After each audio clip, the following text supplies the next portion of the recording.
Chicas, chicos, hola. Espero se encuentren bien en casa. Como se podrán dar cuenta, pues yo me encuentro plácidamente sentada en un sillón a punto de tomar un café y platicarles de parálisis de Bell. Bien, antes de hablar de parálisis de Bell, es importante recordar los tipos de parálisis facial que existen. Y tenemos entonces parálisis facial central y parálisis facial periférica. Para poder comprender una de la otra, es importante recordar pequeños aspectos anatómicos, de tal forma que entonces, recordemos, El- las fibras del nervio facial, las fibras motoras del nervio facial se originan a nivel del giro precentral en la corteza cerebral. De ahí descienden hacia lo que es el núcleo motor del nervio facial que se encuentra en la protuberancia. Bueno, y estas fibras, las que están pintadas o señaladas en color anaranjado, como lo pueden ver, van a estar dirigidas a dar inervación a lo que es el tercio superior de la cara. Entonces, el tercio superior de la cara va a recibir fibras procedentes ipsi y contralateral de la corteza. En tanto que las fibras que están destinadas hacia el tercio medio e inferior de la cara solamente van a provenir del lado contralateral. De tal forma que entonces, si nosotros tenemos una lesión a nivel central, es decir, aquí como lo estamos marcando, a nivel de la corteza cerebral, ¿qué va a pasar? Bueno, pues lógicamente mencionamos hace unos momentos que las fibras en color rojo iban a estar dirigidas a dar inervación al tercio superior de la cara. Entonces, en este caso, estas fibras estarían afectadas. Pero como la cara también recibe fibras destinadas a ese tercio superior procedentes del otro lado de la corteza y esta corteza está sana, entonces estas fibras, esta porción motora de la cara, el tercio superior de la cara se encuentra conservado. ¿Qué pasa con nuestras fibras que van del lado contralateral dirigidas hacia el tercio medio e inferior de la cara? Bueno, pues estas sí se encuentran afectadas, de tal forma que entonces un paciente con una lesión a nivel central se va a manifestar con disminución de la porción motora de los dos tercios inferiores de la cara. Ahora bien, ¿qué pasa si ahora tenemos una lesión a nivel de lo que son ya sea el núcleo motor a nivel del puente o una vez que las fibras salieron del puente? Aquí pongamos nuestra lesión. Bueno, ¿qué va a pasar aquí? Pues lógicamente que al estar afectadas las fibras motoras que van hacia el tercio superior de la cara, ya vienen decusadas ipsi y contralateralmente, entonces se va a encontrar afectado ese tercio superior de la cara. ¿Y qué pasa con nuestras fibras que van hacia el tercio medio e inferior de la cara? También están afectadas y por ende tampoco va a haber movilidad en el tercio medio e inferior de la cara.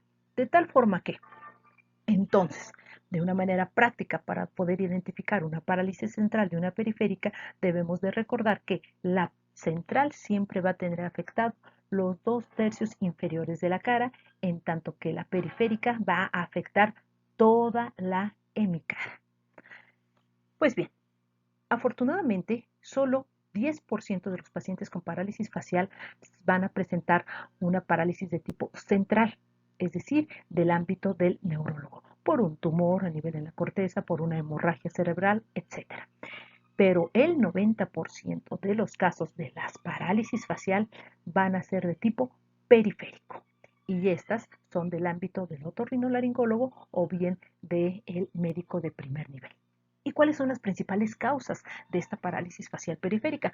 Bueno, de un 50 hasta un 60, incluso hay alguna literatura que marca que hasta el 70% de los pacientes con parálisis facial periférica cursan con una parálisis facial de Bell, que es una parálisis idiopática. Importante recordar, idiopática. Se desconoce la causa a pesar de que hay algunas teorías que orientan a saber el porqué de esta enfermedad.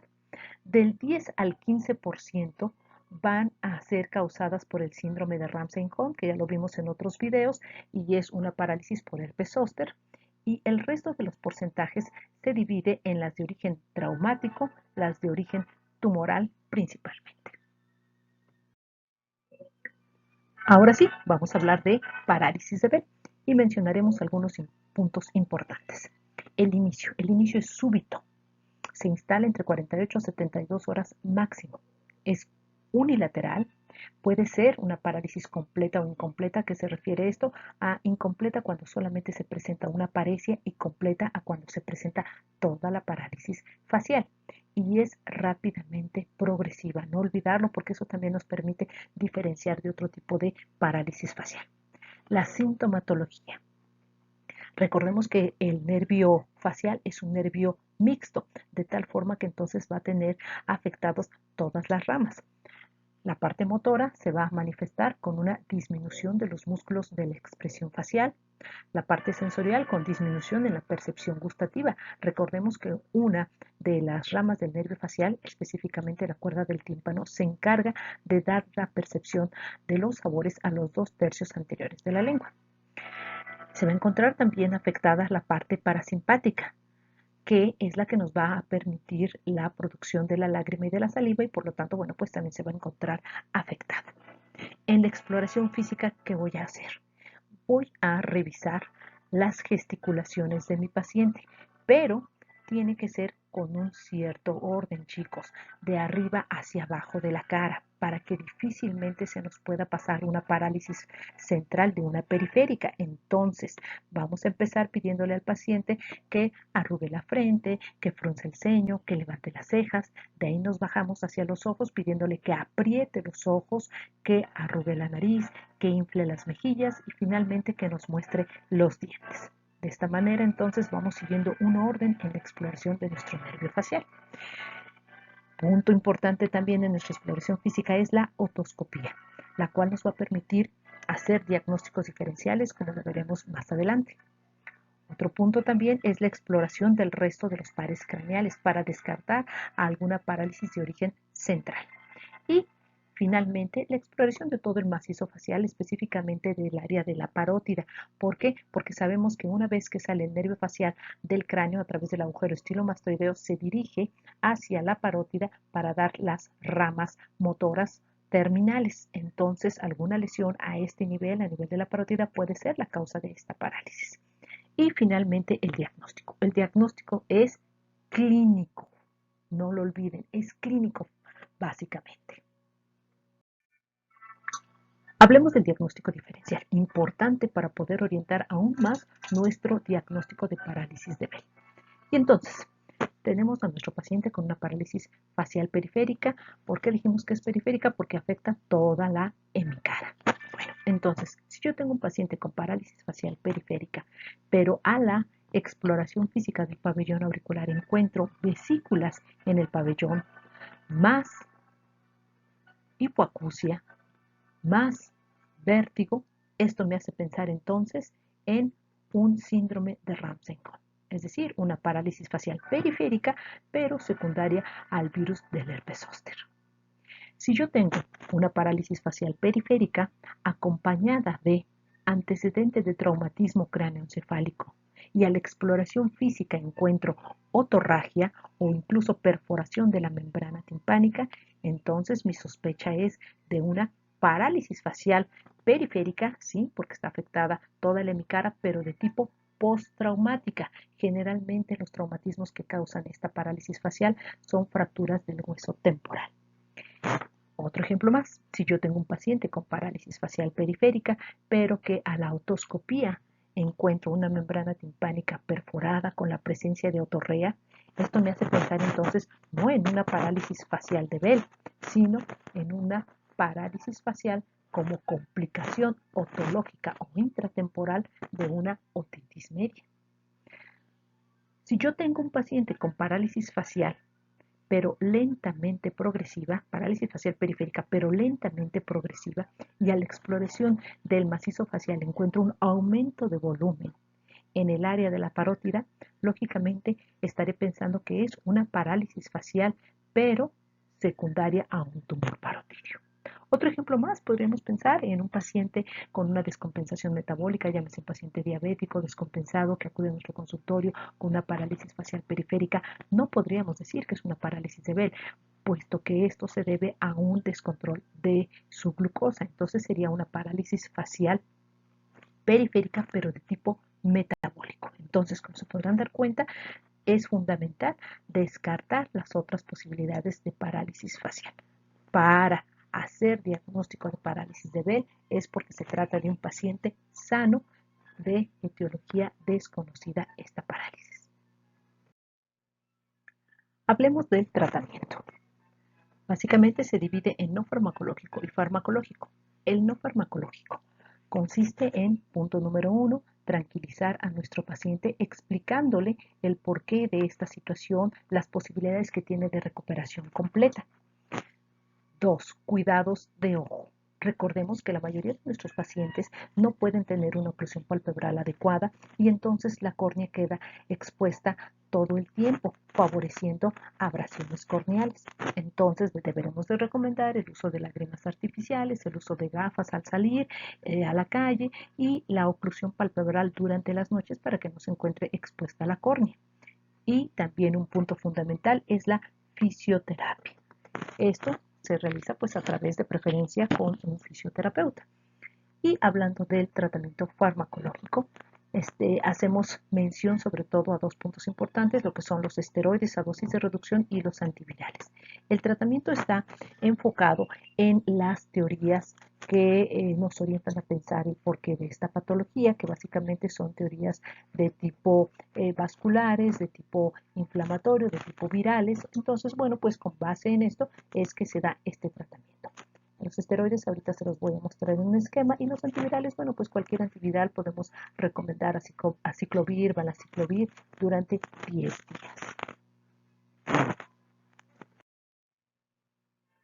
Ok, hablemos de los esteroides a dosis de reducción que les comentaba hace unos momentos y bueno, el esteroide que más se utiliza es la prednisona.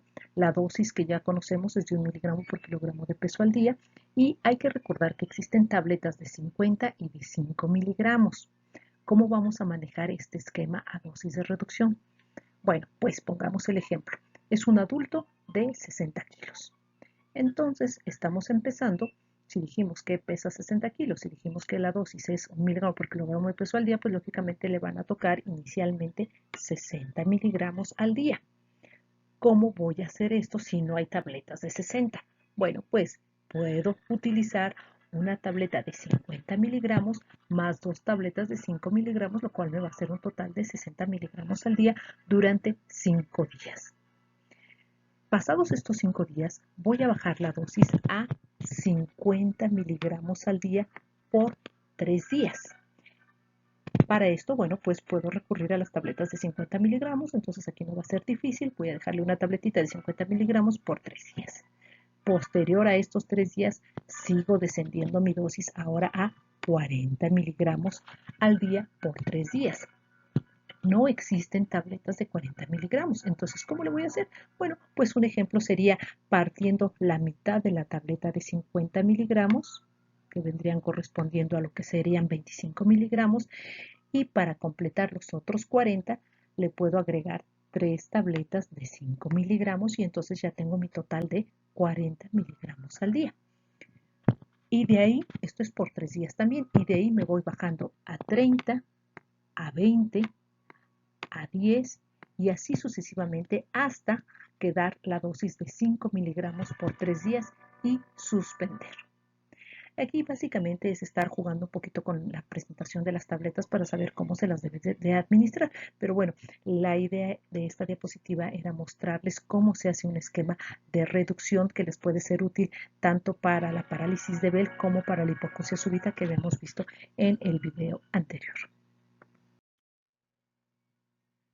Finalmente hablemos del pronóstico. El pronóstico está determinado básicamente, uno, por el grado de lesión del nervio facial, es decir, si fue una parálisis completa o si fue solamente incompleta, es decir, tuvo solamente una paresia facial. Lógicamente les va a ir mejor a aquellos que presentaron solamente paresia que a los que presentaron una parálisis facial completa. Otro punto importante es la edad. A mayor edad va a disminuir el pronóstico. Otro punto, el tiempo en el que se inicie el tratamiento. Entre más pronto iniciemos el tratamiento, una vez que diagnosticamos, estamos hablando de las primeras 48, 72 horas o máximo 7 días, el pronóstico será mucho mejor para sus pacientes. De ahí que es fundamental hacer un diagnóstico inmediato, preciso, chicos. Y finalmente, las pruebas de electrodiagnóstico, que básicamente estas pruebas son la electroneurografía y la electromiografía. La electroneurografía se utiliza antes de los 21 días y la electromiografía se utiliza después de los 21 días de que se apareció la parálisis facial. Estas pruebas nos van a determinar el grado de daño que tiene el nervio específicamente para saber su pronóstico. Generalmente se recomiendan después de unas 3 o 4 semanas de que ya inició mi paciente el tratamiento y no existe mejoría, entonces se recomienda derivarlo a un segundo nivel de tratamiento y hacerle este tipo de pruebas para saber qué pronóstico tiene. Bien, chicos, pues muchas gracias por su atención. Espero que haya quedado claro estos puntos importantes de la parálisis de Bell. Recuerden que el tema completo lo pueden buscar en las diapositivas en Prezi, así como tal, parálisis de Bell, doctora Cedillo, y ahí podrán tener todo el tema completo. Cualquier duda que tengan, ya saben que quedo a sus órdenes para cualquier aclaración. Si les gustó el video, denle like, suscríbanse y nos vemos en la próxima.